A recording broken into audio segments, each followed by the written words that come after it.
আচ্ছা বলো তো, বৃষ্টির দিন কার কার ভালো লাগে? আমার তো ভীষণ ভালো লাগে। ঘুম থেকে উঠে দেখি যে বৃষ্টি হচ্ছে এবং ঠান্ডা ঠান্ডা একটা ওয়েদার, ঘুম থেকে উঠেই আমি গান চালিয়ে দিই, খুব সুন্দর স্লো মিউজিক, তার সাথে বাচ্চাটার সাথেও খেলছিলাম। আর বৃষ্টির দিন মানেই হচ্ছে খিচুড়ি, অনেক দিন হয়নি, মাকে বললাম একটু খিচুড়ি করো, গরম গরম খিচুড়ি, আর তার সাথে গোল গোল আলু ভাজা, বেগুন ভাজা, পটল ভাজা, আর অবশ্যই ডিম ভাজা।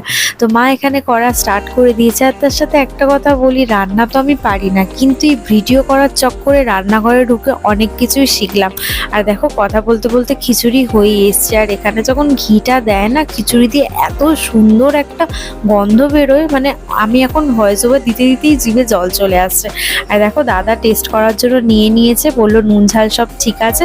আর অপেক্ষা করতে পারিনি, খাবার নিয়ে আমি চলে এসেছি। এবার আমি জাস্ট খাবো। আশা করছি ভিডিওটা ভালো লেগেছে।